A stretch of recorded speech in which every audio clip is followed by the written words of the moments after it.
Welcome to Fury of the Northmen, Viking historical fiction. Written by Bjorn Wolfe. Narrated by R.K. Marks. Copyright 2023 by brooksaudiobooks.com and Shadowplay Communications, LLC. All rights reserved. No portion of this book may be reproduced in any form without written permission from the publisher or author. Visit brooksaudiobooks.com for updates on the availability of new books and a special free offer. Chapter 1. The Norsemen in the West, or America before Columbus. The curtain rises and the play begins.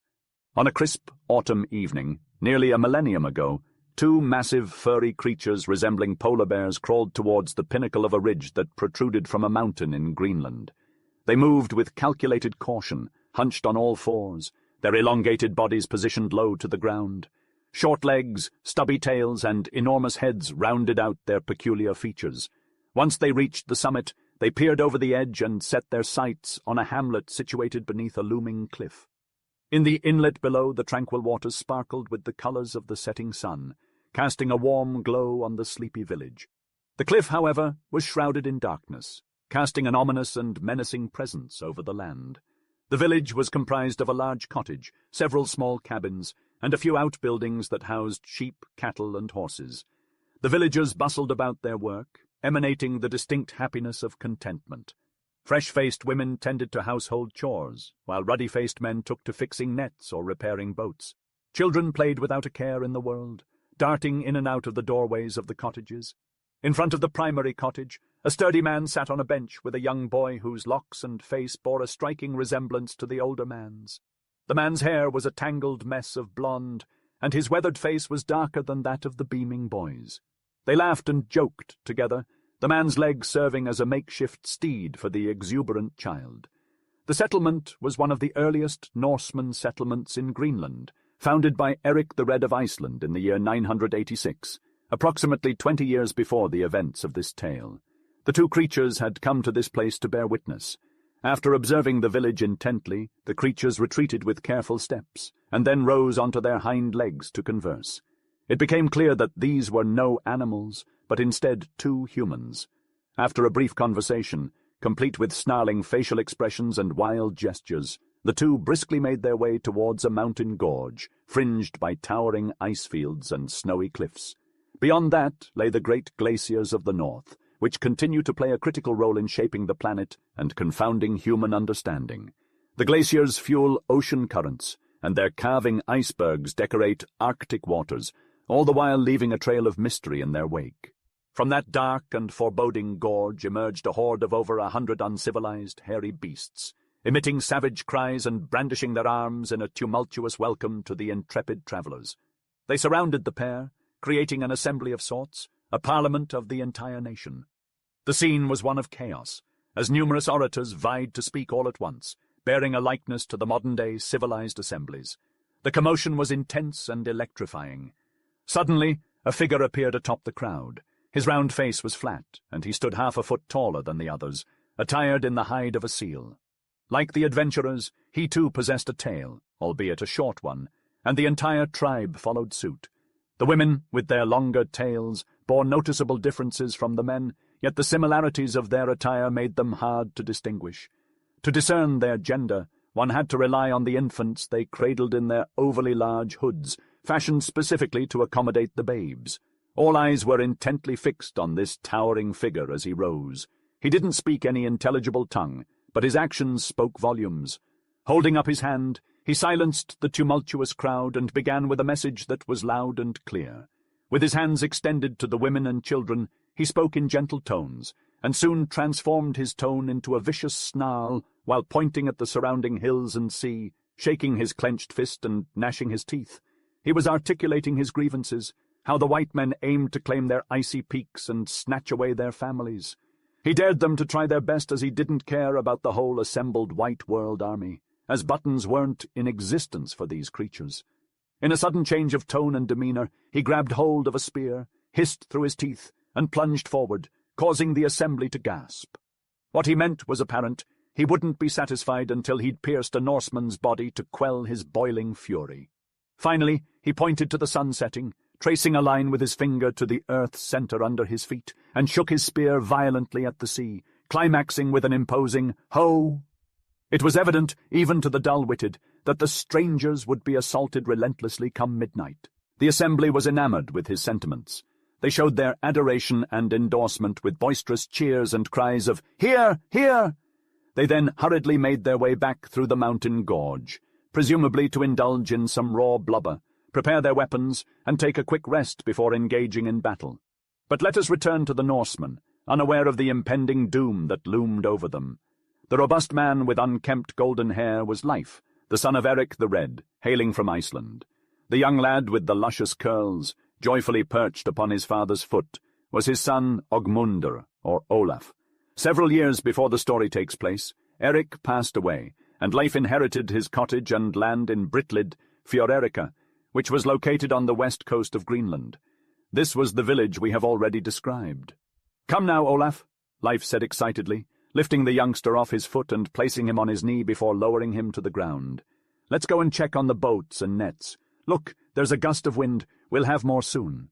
Leif paused for a moment, scanning the horizon with a gaze similar to that of a seasoned sailor.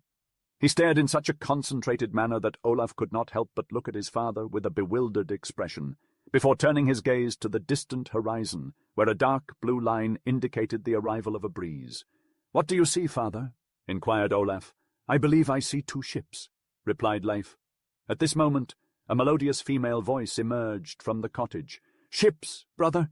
Didn't I mention that I had a dream about 2 ships? I was convinced that something was going to happen," she exclaimed. The speaker, who appeared in the doorway, drying her hands and arms with a towel, was a gorgeous young woman with deep blue eyes and a rosy glow in her cheeks. Women from these affluent classes were remarkably fit and healthy in those days, as they engaged in a lot of manual labor, resulting in well-proportioned limbs without losing their femininity. "You're always dreaming, Widow Gunhildr," Leif said peacefully as he refused to believe in superstitions or dreams, something that separated him from most people during his time.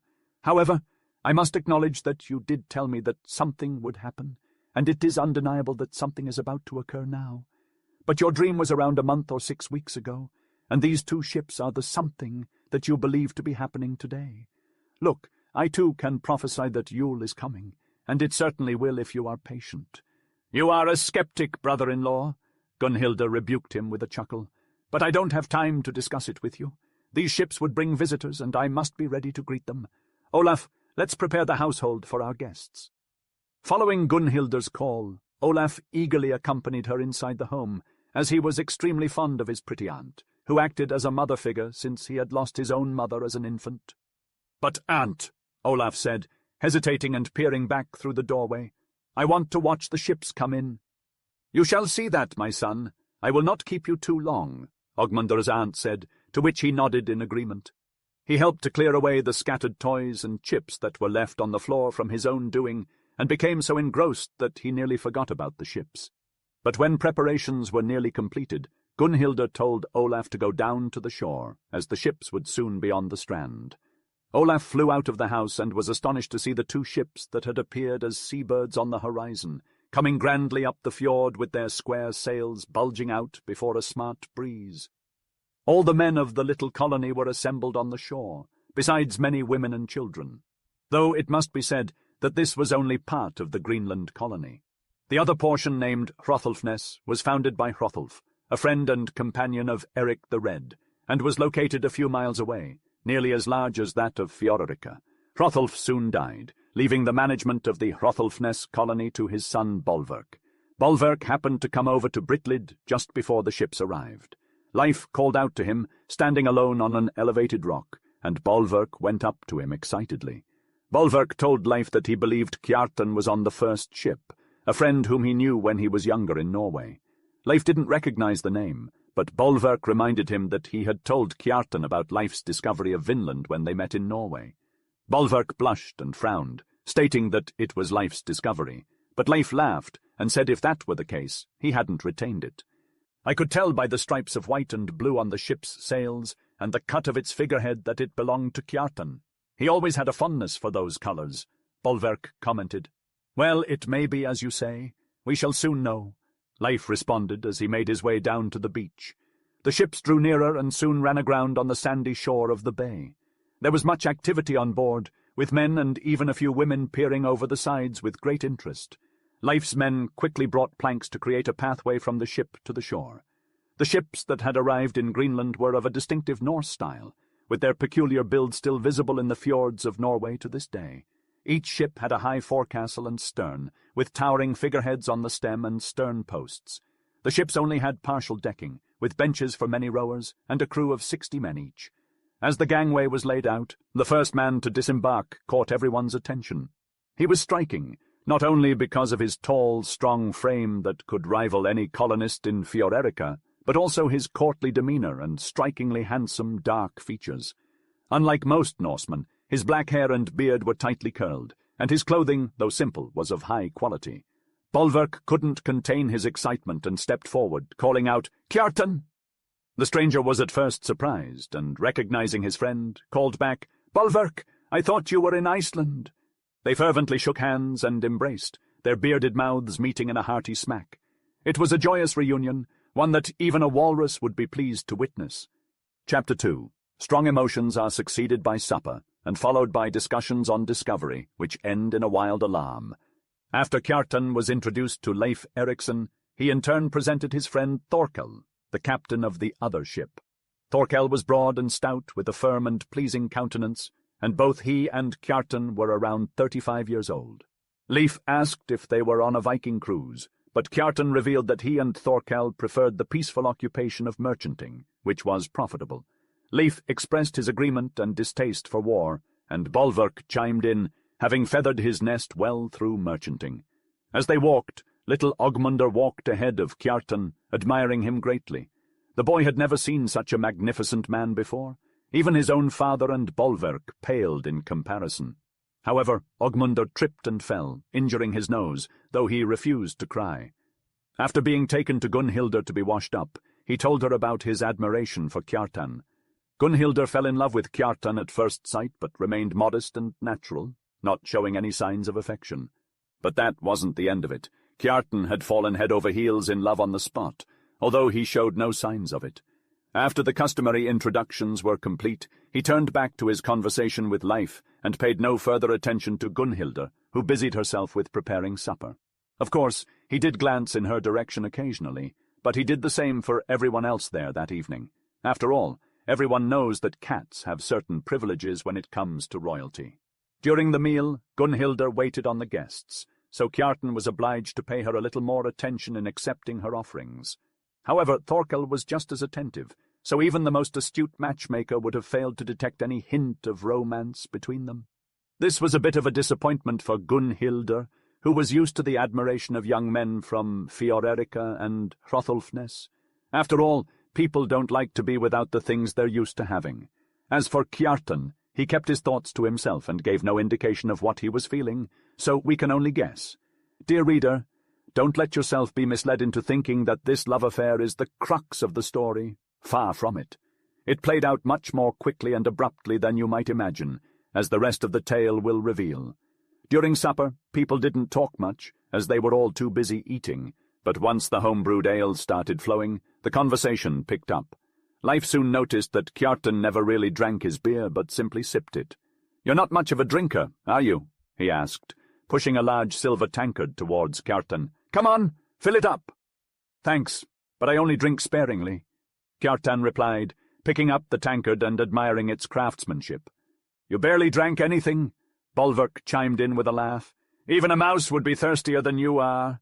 "I've been at sea for so long," Kjartan explained with a smile. "I've lost my taste for beer. We only had water with us." "Where did you get that tankard, Leif? It's so massive and the workmanship is fit for a king's palace," Kjartan asked admiringly. "It did belong to a king," Leif answered proudly. "King Ogmundr Tryggvason gave it to me as a gesture of gratitude one time when I did him a favor. That was many winters ago." "Really?" Kjartan exclaimed.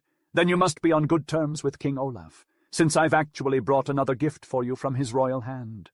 When he heard that I was planning to sail to Greenland this summer, he asked me to bring you his regards and gave me 2 slaves as a token of his friendship." Leif's face lit up with pleasure, and he immediately filled and downed a tankard of ale to King Olaf's health. Bolverk and the others followed suit, as did the housecarls who were scattered throughout the hall, quaffing their ale and listening in on the conversation. Even little Olaf, who had been named after the King of Norway, filled his tankard to the brim with milk and downed it with the swagger befitting a descendant of a long line of sea kings whose lineage traced back to Odin himself. "The slaves," Kjartan said, "are from Scotland. Want to see a Scotsman, Gunhildr?" He turned to the widow sitting near him. "I would like that very much. I have heard of the Scots in Iceland. It is said that they are a well-favoured race, stout warriors, and somewhat fond of trading," Gunhildr replied. Leif and Bolverk burst out laughing at her description. "In good truth, they are a stout race, and fight like very wild cats, as Bolverk and I can testify. As to their being well-favoured, there can be no question about that, though they are rather more rugged than the people farther south. And yes, they are good traders, and exceedingly cautious men. They think well before they speak, and they speak slowly. Sometimes they won't speak at all. Ha, ha! Here, I drink to the land of the Scot. It is a grand good land, like our own dear old Norway." "Brother-in-law," Gunhildr said reproachfully, "do you forget that you are an Icelander?" "Forget?" Leif exclaimed, raising his tankard to pledge his native land. "No, I shall only forget Iceland when I forget to live. But I don't forget also that it is only about 130 years since my great-grandfather and his companions came over from Norway to Iceland. Before that, it was an unpeopled rock in the northern sea, without name or history. It was as little known then as Vinland is known now. The mention of Vinland reminds me that when you and I met last, Bolverk, you did not give me a full account of that discovery, seeing that you omitted to mention your own share in it. Tell me, how was it, and when and where was it?" Kjartan asked. "He is a little sore about it," Leif said, laughing. "Come, Bolverk, don't be thin-skinned. You know the saying, 'A dutiful son makes a glad father.' You had the best of reasons for acting as you did." "Yes, but people don't believe in these best of reasons," Bolverk retorted, still annoyed, though somewhat mollified by Leif's remarks. "Never mind, it is long past now. Come, give us the saga. It is a good one, and will bear retelling," Kjartan said, noticing Thorkel's interest in Vinland. "About 20 summers ago," Leif began, "my father, Eric the Red, and his friend Hrothulf, Bolverk's father, came over here from Iceland. Bolverk was a very young man at the time, little more than a boy, but he was a man of enterprise and fond of going abroad. He possessed a merchant ship of his own with which he gathered wealth and reputation, though perhaps I should not say that to his face. He was a dutiful son, spending 1 year abroad and 1 year with his father. Unfortunately, he happened to be away in Norway when Hrothulf and his father Eric travelled to Greenland. Upon his return to Iceland, he was crestfallen to learn of his father's departure and chose not to unload his ship. Instead, he planned to follow his normal routine and spend the winter with his father. "Who will come with me to Greenland?" he asked his men. "We all will," they replied. "Our quest will be considered foolish, since none of us have sailed on the Greenland Sea," said Bolverk. "We don't care about that," the men replied. So they sailed for 3 days and lost sight of Iceland. Soon the wind ceased, and a north wind and fog rolled in, and they became disoriented, sailing aimlessly for many days. Eventually the sun reappeared. They found their bearings and sailed for another day and night before making landfall. They saw that the land lacked mountains, was covered in trees, and had small hills inland. Bolverk realized this was not Greenland, since he knew it should have enormous snow-capped mountains. He presumed he was too far south, so he left the coast on the port side. They sailed for 2 days and nights before coming upon land again. The crew asked Bolverk if it was Greenland, but he replied that it was not. "Greenland has great snowy mountains, but this is flat and covered with trees," he said. When the wind died down, the men believed they should go ashore, since they required wood and water. "You don't need either," Bolverk asserted, but the men faulted him for it. The season was advancing fast, and he was unsure how long it would take to find Greenland, so he did not have time to waste. "Isn't that true?" Leif queried, prompting his friend. "Yes, it is," Bolverk replied somberly. "Consequently," continued Leif, "it should be noted that Bolverk ordered the men to raise the sail. They did so and set a course away from land, remaining at sea for 3 days and nights, helped by a fresh southwest wind, when land appeared for the 3rd time. The new land had tall, snowy mountains, but Bolverk refused to land, since it did not match Greenland's description. They later discovered that it was an island. Consequently, they sailed away, and after 3 more days and nights, they landed for the 4th time. This turned out to be Greenland, quite near Hrothulf's residence at Hrothulfness. Bolverk abandoned seafaring after that, taking up residence with his father until his demise. Subsequently, he went to sea now and then and also spent time at home. These new territories that Bolverk discovered are what I eventually christened as Vinland. Bolverk slammed his tankard down on the table and spoke with indignation. Yes, and when I went to Norway they blamed me for not exploring these lands, as if I, at the end of autumn, could afford to waste time exploring when I had to reach port before winter. The table rattled as he pounded his fist on it and drained his tankard. Kjartan, who had been listening quietly, spoke up. I've observed that people who do nothing but sit by their firesides are usually the most critical of those who fare abroad and do great things. But it's not so much ill will as it is ignorance. Thorkel interrupted impatiently. But what about your own doings, Leif? Leif replied, I didn't do much. I only landed and took possession, and didn't keep it. 14 years after Bolverk's voyage, about the year 1000, I bought Bolverk's ship and set sail with a good crew. I found the lands, just as Bolverk had described them, far away to the south of Greenland. We named some places and spent the winter at the farthest south point, but returned home in the spring. I called this part Vinland. The reason why was that one of our crew, a German named Tricker, had found grapes. At first we thought he was drunk, but it turned out that he had found vines and grapes in great abundance. We called it Vinland from this circumstance. 2 years later my brother Thorwald went to Vinland, wintered there for 3 years, and was killed by the natives. His men returned to Greenland. Then my youngest brother Thorstein, who was Gunhilda's husband, went to Vinland to bring back the body of our dead brother, but he was driven back by the weather and soon died. Gunhilda has been living with us since then. Leif finished his story. I'd like to know more, said Kjartan, but suddenly the door flung open, and a man with wild eyes and gasping breath cried, The Skrailingar are attacking us! Chapter 3. Dark war clouds lower, but clear away without a shower. Voices and legs do good service.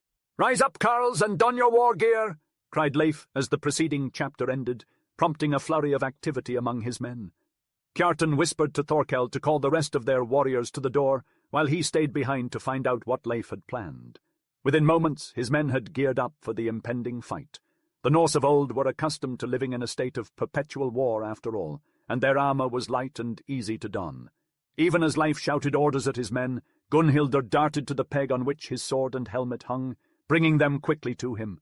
My men and I stand ready to serve you, Leif, offered Kjartan. What's the plan? Leif grinned maliciously as he buckled on his sword. We're going to give those natives a scare they won't soon forget, that's what. They thought they could take advantage of us because we were understaffed. Little do they know we have unexpected visitors on our side tonight. With a nod to his men, he led the way out of the cottage, Bolverk already rallying all the men in the village to their side.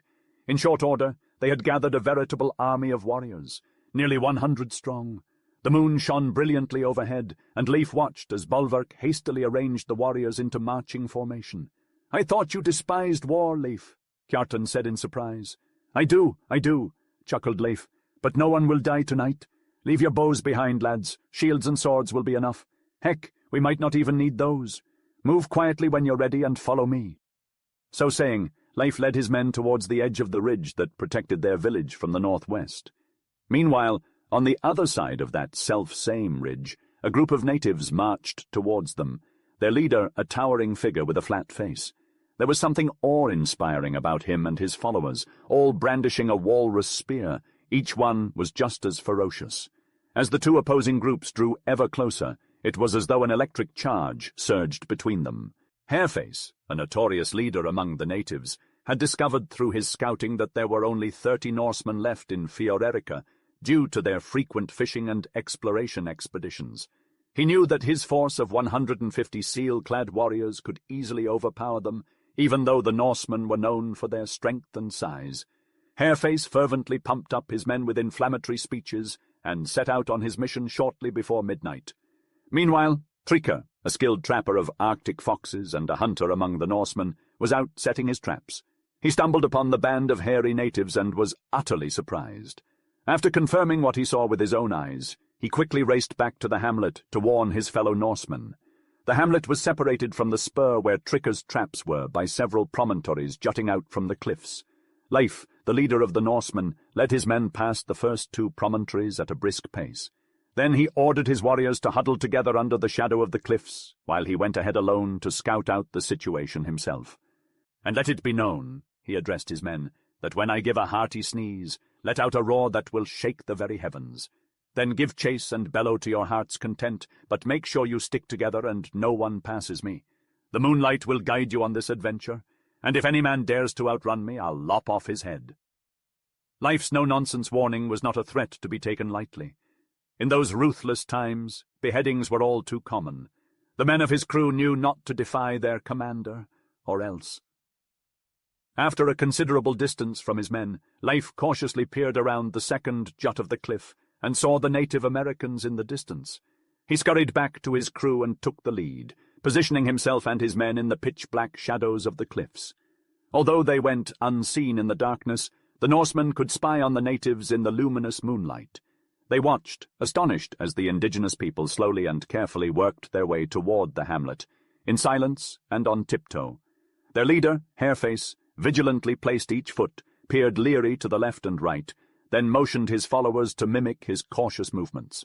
When the troop arrived within range of the ambushing crew, Leif picked up a hefty stone and hurled it over their heads.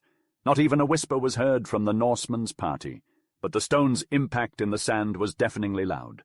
The natives heard it too, halting as if paralyzed, one foot and their arms extended awkwardly. They were frozen, rooted with terror, anticipating a menacing attack. The silence was piercing and oppressive, far more menacing than confronting a confrontational adversary. But suddenly Leif sneezed. If an avalanche tumbled down Greenland's mountainous slopes on that night, with enough force to shake the earth, its roar could scarcely have matched the deafening clamor of the Norsemen's roar. It had an impact beyond what any war cry could have generated. It was a bewildering effect on the natives, who stood motionless, petrified, and then, within a blink of their eyes, they pounced up into the air like cat-like gymnasts, then scrambled to turn and flee. In the stampede, the speedy ones knocked over the slower ones, prompting them to stagger and tumble. The quick to recover regained their footing and dashed away, the Norsemen pursuing, cheering, and howling louder than they did before. Leif spearheaded the chase, and his crew followed in line, making sure not to surpass him. The Norsemen's howls were a far more intimidating sound than any war whoop the natives had ever heard. But that wasn't all the indigenous people carried with them as they fled. They carried the fear of a commander with a potent threat. Kjartan and Bolverk flanked Leif on either side, trailing a pace behind him. Kjartan spoke up. "If those natives are as good at fighting as they are at running, we may have trouble." Leif replied, "They're decent fighters, but they know when to run." Thinking they could catch up to the natives, Bolverk attempted to push ahead, but Leif held him back. "Easy, Bolverk. I don't mean them any harm, just a good fright. The lads may want to fight, but we need to catch our breath. It's not worth talking and running." For the next hour, they ran almost at full speed. Leif varied the pace, sometimes slowing down and other times urging his men forward, making it look like they were chasing the natives. When the natives showed signs of slowing down, Leif let out a roar that sent chills up their spines, filling them with fresh energy. Then, when they were at their weakest, Leif pushed even harder, running them to exhaustion. Finally, they came to a sharp bend in the mountains, and Leif decided to let them go. He made a sudden sprint toward the fleeing natives, closing in on them. When he was close enough, he let out a roar that echoed through the mountains. The natives, terrified, disappeared around the bend. Leif raised his hand, signaling for his men to stop. Everyone was panting heavily, glad for the break. But two of Leif's men, Hervor and Halfgrimr, were still fresh and showed no signs of exhaustion. Leif approached Kjartan and said, "Those Scots seem to be taking this in stride." "They're the famous runners I was asked to present to you by King Ogmundr," replied Kjartan. "I'm sure they could catch up to the natives if they wanted." Leif called out to Halfgrimr and Hervor, beckoning them over. "Think you can catch those rascals?" he asked, gesturing toward the disappearing natives. The two Scots looked at one another before grinning widely and nodding. With that, Leif sent the Scots after the natives, grinning as they vanished out of sight. The Scots exchanged a knowing look and grinned mischievously. "We can handle it," they agreed. "Then do it," came the challenge. "Show them what those legs of yours can do, and make sure to give a good shout as you go by. But be careful, don't hurt anyone, and make sure they don't hurt you. No weapons, just those legs of yours." The Scots chuckled, clearly amused by the absurdity of it all. Without further hesitation, they took off like a pair of graceful deer, their speed unmatched by any Norseman before. Leif, Bolverk, and their men watched in awe, speechless, while Kjartan and Thorkel cracked up with laughter. Halfgrimr and Hervor raced after the Scots, howling with wild abandon. The natives turned around to see the two unarmed men charging at them. "As they say, a stern chase is a long one," remarked Bolverk, "but tonight they've proved that there's always an exception to the rule." Leif couldn't contain his laughter as he watched the Scots circling around the natives like they were playing some kind of game. It was almost as if the Scots were insane, but there was a method to their madness. Suddenly they charged straight at the group, lightning fast and with a ferocity that caught the natives off guard. Halfgrimr and Herva struck the two nearest natives with such force that they tumbled to the ground. The rest of the group was too stunned to do anything. Before any of the natives could react, the Scots were gone, leaving the group behind. The natives, humiliated and frustrated by the encounter, quickly retreated to the safety of their mountain hideout. The Scots returned to their friends, their hearts pounding with adrenaline. Such daring exploits were just part of their daily lives, but they never tired of the thrill. Their friends congratulated them on a job well done, and the group continued on their journey, ready for whatever adventures lay ahead. Chapter 4. Important events transpire which end in a voyage of discovery. Weeks later, Kjartan and Gunnhildr strolled down the sea beach, hand in hand, lovebirds of old and of today, alike in their affections. The evening sun set the sky ablaze in warm hues of gold, mirrored in the gentle waves that lapped the shore. It was then that Gunnhildr spoke up, her eyes fixed on the horizon. "Kjartan," she said, "why do you stay here in this barren spot? You have many good ships and strong men at your disposal. Why not seek out Vinland and build a settlement there?" Kjartan smiled. "This barren spot is home to me. I have no desire to leave it any time soon. Since we became betrothed, the ocean has lost its allure. Besides, would you have me embark on a voyage of discovery at the start of winter?" Gunnhildr's expression softened. "No, but you do not even speak of it once spring comes around." "Because I have other matters on my mind," Kjartan explained. "You are a lazy man," Gunnhildr teased. "I fear you will make a terrible husband." But Gunnhildr was not one to give up easily. "Think, Kjartan, Vinland must be a splendid country. Lush forests, waving fields of rye and grass, sturdy trees for building ships and houses. Let us leave this rocky, moss-covered land behind and bask in the sunshine of a land of plenty. And what about grapes? Bolverk says they are delicious. Have you tried them?" "Yes," Kjartan replied with a grin. "They are magnificent. Far in the south, where Tricka hails from, they make a drink from grapes that can turn passion and youth into a frenzy and liven the veins of old age. Somewhat like our own beer." Gunnhildr scowled. "I do not like the sound of that. Some of our villagers are too fond of beer. It did old Hrothulf and Eric the Red some good when they were ill, but the young men only become boastful, quarrelsome fools. I would much rather have sunshine in the winter and warmth all year round." "I couldn't agree more with you, Gunnhildr," said Kjartan, nodding in approval. "It's one thing to add heat to cold, but quite another to add heat to warmth. It's like adding artificial strength to natural vigor, and oftentimes it can be dangerous to add fuel to fire." Gunnhildr listened intently, intrigued by Kjartan's words. She knew that it was important for her and her future husband to agree on matters of importance, especially as they considered the possibility of venturing to Vinland. Kjartan had been thinking a lot about it since arriving, but had said little as he believed in being circumspect when it came to unformed plans. "And what is this condition?" Gunnhildr asked with interest. Kjartan looked at her with a serious expression. "My condition is that you come with me to Vinland, Gunnhildr. For this, we need to be wed this winter." Gunnhildr blushed but remained resolute in her response. "If my brother Leif is willing, then I will not say no to that." "It's settled then," Kjartan stated. "Leif has already given his approval, and with your consent we can make our plans to go to Vinland." Their conversation was interrupted by the sound of little Olaf's laughter. He had come upon them and was excitedly babbling about Aunt Frigga's visit. Gunnhildr hushed him, reminding him that it wasn't right to speak ill of others. Instead, she asked Olaf if he would like to go to Vinland with them. Olaf's eyes widened with delight at the prospect, and he eagerly asked Kjartan if he would take him. Kjartan chuckled and asked if he truly wanted to go, but before Olaf could answer, Thorkel arrived, looking melancholic and lost in thought. As Gunnhildr and Olaf left to tend to the cattle, Kjartan and Thorkel were left alone. Knowing that Thorkel was feeling low, Kjartan offered him some companionship, leaving the two friends to talk while the sound of the waves crashed against the shore. Olaf's love for milk and cream was insatiable, and so he eagerly accepted the invitation and followed his aunt. Meanwhile, Kjartan went to meet his friend Thorkel. "How now, Thorkel? It seems an evil spirit has possessed thee," Kjartan exclaimed. "An evil spirit," Thorkel echoed, his face twisted with anger. "No, a legion of evil spirits possess me. A plague on that fellow Bolverk. He has poisoned Frigga's ears with lies about Astrid, to whom I have never given sweet words since we landed." "I hope you have not given her any sour words either," Kjartan replied, grinning. "Frigga gives me the cold shoulder as if I were guilty by mere association," Thorkel continued, not noticing the interruption. "It is my advice to you, Thorkel, to give her the cold shoulder in return. She is shrewish, and will make your life as miserable as a dog's if you marry her." "I would rather live a dog's life with Frigga than live without her," Thorkel said fiercely, teeth clenched and stamping his foot. Kjartan laughed at his friend's passion, which only fueled Thorkel's anger. "Do not think that just because your Gunhildr is smooth-tongued that she is an angel," Thorkel snapped. "That is what I believe," Kjartan replied calmly, which only served to enrage Thorkel even further. "But maybe I am mistaken.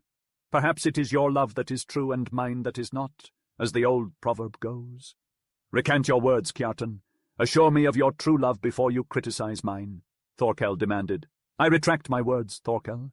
Your love is surely true, for your courtship runs in an uncommonly rugged course," Kjartan said with a sly smile. Thorkel turned on his heel and walked away in anger. As he approached Britlid, he encountered Bolverk walking in the opposite direction. "Ah, well met. Tell me, Bolverk, did you poison Frigga's ears with lies about me courting your cousin Astrid?" Thorkel demanded. Bolverk, unaware of the consequences of his joke, initially felt inclined to laugh, but seeing Thorkel's demeanor, he checked himself and simply said, "I did." "You liar!"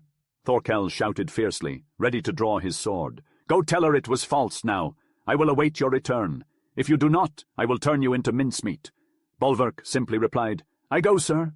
Despite Bolverk being the same size and build as Thorkel, he meekly obeyed the command and headed to the village.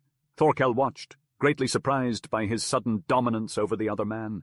Thorkel did not have to wait for long. In about 10 minutes, Bolverk returned. "Well, have you told her?" "I have," Bolverk replied. "Ha!" Thorkel exclaimed, perplexed and unsure of what to say next. "But Thorkel," Bolverk said after a momentary pause, "methinks that you and I must fight now." "With all my heart," Thorkel answered, relieved and again grasping his sword. "No, not with such weapons," said Bolverk, stepping up to him, "but with the weapons of friendship." With that, he bestowed such a hearty slap on Thorkel's left ear that it turned the irascible man head over heels and laid him flat on the sand. Thorkel rose slowly, somewhat stunned, with a confused impression that there was something wrong with his head. Before he had quite recovered, Bolverk burst into laughter and seized him by the hand. "Frigga bids me tell you," he said, pausing intentionally to prevent Thorkel from snatching away his hand or retaliating with a blow or sword. "She bids me tell you," repeated Bolverk, "that you are a fool." This was not calculated to soothe an angry man, but Thorkel reflected that the insult was figurative and bore a peculiar significance when uttered by a woman. He therefore continued his self-restraint and waited for more. "She also said," added Bolverk, "that she never for a moment believed my statement, which, by the way, was only made in jest, and that she thinks you deserve a good slap on the ear for taking the thing up so hotly. Agreeing with her entirely in this, I have fulfilled her wish and given you your just deserts. Moreover, she expects you to accompany her to Hrothulfness tonight. So now," said Bolverk, releasing Thorkel's hand and touching his sword hilt, "if you are still inclined." "Well, well," said Thorkel, whose face had undergone a series of contortions indicative of a wild conflict of feelings in his breast. "Well, well, I am a fool and deserved the slap. After all, I did call you a liar, so we are even, Bolverk tit for tat. Come, let us shake hands and go up to Leif's cottage. You said Frigga was there, I think." During that winter, Kjartan married Gunhildr, and Thorkel married Frigga. In the following spring, they embarked on Kjartan's ship with a large party of men, women, children, and cattle, and set sail for Vinland. Chapter 5. Frigga shows her temper and a whale checks it, poetical and other touches. The expedition destined for Vinland was a grand affair, much larger in scale than any of the previous ones. In the past, Bolverk and Leif had been mere explorers, not settlers, and while others had spent several winters in Vinland, they had no intentions of making it their permanent home, as evidenced by the fact that they had brought neither women nor livestock. However, Kjartan was determined to establish a colony. His ship was large, with a decked stern and forecastle, built to withstand even the most severe weather, much like the ships of the famous explorer Columbus. It could comfortably hold over 100 people, and Kjartan took 60 men, 5 women, and his own and Thorkel's wives. Thorkel, Bolverk, and Olaf also accompanied the expedition, but life declined, opting to watch over Thorkel's ship, which remained behind. Astrid was one of the 5 women in the crew, alongside Gunhild, Thorgunnar, Sigrid, and Bergunnar. Gunhild and Sigrid were Bolverk's men's wives, while Thorgunnar was Gunhildr's maid, and Bergunnar Frigja's. Bergunnar was the most beautiful of all the women, with a gentle and kind demeanour. This was fortunate, as her mistress Frigja had quite the temper, which Bolverk often teased her about. Frigja, however, seemed to enjoy Bolverk's company, even if she didn't always appreciate his sense of humour. The plan was to send the ship back to Greenland once the colony was established to fetch the rest of the men's wives and children. Additionally, a number of animals were brought along for the journey, including cattle, horses, and sheep. They were stowed in the middle of the ship, between the benches where the rowers sat. Typically the crew didn't need to row much, as the ship sailed for the most part, except during calm spells, when going into creeks or landing on shore, or when rounding capes. The oars were crucial during these times. Kjartan and the higher-ups slept at the back, while most of the crew slept in the front or the middle of the ship, protected from the weather by tents known as tilts. Understandably, some readers might be surprised that such vessels could handle a crossing from Norway to Iceland and then Greenland, as well as from there to Vinland. However, it's worth remembering that Columbus himself sailed across the vast Atlantic in ships far smaller than Kjartan's vessel. Furthermore, the Norsemen were skilled sailors, having spent decades crossing the seas around Europe in all directions and to various locations, such as Britain, the Baltic, and even the Black Sea.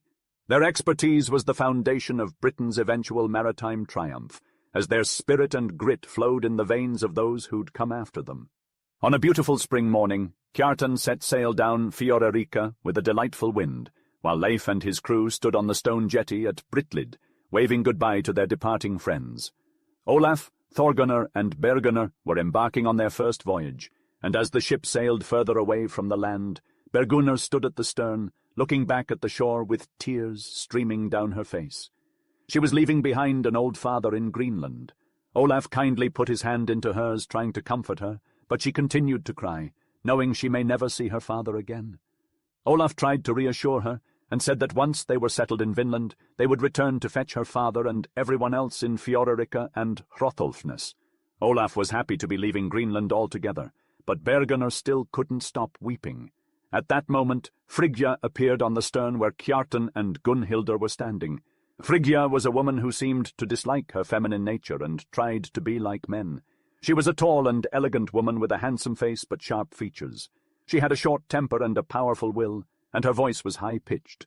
The most prominent characteristic of her was her volubility when enraged, and she often used abusive language. Frigja hated to see feminine weakness in the form of tears, which made her think that women lacked firmness and self-control. Therefore, when she saw Bergunnar crying, she lost her temper and ordered her down into the cabin immediately, following her below deck. Thorkel, trying to be understanding, murmured to Frigja not to be too hard on Bergunnar, poor thing. How difficult it is for men, whether ancient or modern, to learn when to hold their tongues. Poor Bergunnar would have received a hearing, a blowing up, or a setting down from Frigja, had it not been for the fortunate circumstance of a whale spouting magnificently close to the vessel. The sight was received with a shout by the men, a shriller shout by the women, and a screech of surprise and delight by little Olaf. This incident happily diverted the course of Frigja's thoughts. Curiosity overcame indignation, and Bergunnar was reprieved for the time being. Both mistress and maid hastened to the side of the ship. The anger of the one evaporated, and the tears of the other dried up when they saw the whale rise not more than 100 yards from the ship. It continued to do this for a considerable time, sometimes appearing on one side, sometimes on the other, now at the stern, anon at the bow. In short, it seemed as if the whale had taken the ship for a companion and was anxious to make its acquaintance.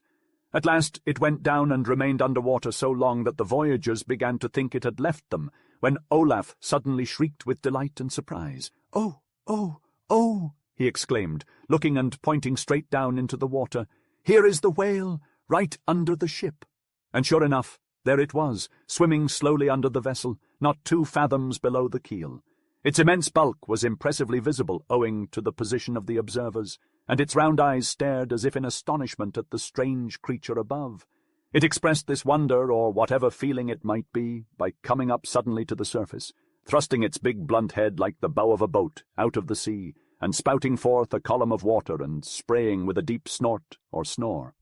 4 or 5 times did the whale dive under the vessel in this fashion, and then it sheered off with a contemptuous flourish of its tail, as if disgusted with the stolid, unsociable character of the ship, which, seen from a submarine point of view, must have looked uncommonly like a whale, and quite as big. This early episode in the voyage was trifling, yet it created in the minds of all, especially the women and younger people, a feeling of interest in the ocean and an expectation of coming adventure, which, though not well defined, was slightly exciting and agreeable. Bergunner, in particular, was very grateful to that whale. It had not only diverted her thoughts a little from leaving home and given her something new to think and talk about, but it had saved her from Phrygia and a severe scold. The first night on the sea was a dream-like experience, with a brilliant moon lighting the way and a gentle breeze carrying the ship along the rolling waves. The calmness of the surroundings was so captivating that the crew had no desire to retire for the night. Kjartan, the skilled helmsman, sat beside the wheel, entertaining the rest of the crew with riveting tales of their Viking ancestors. His deep, resonant voice filled the cool night air as he recited long poems filled with descriptive battles and adventures of their forefathers. Occasionally, he even improvised verses that spoke to their current situation and the adventure that lay ahead.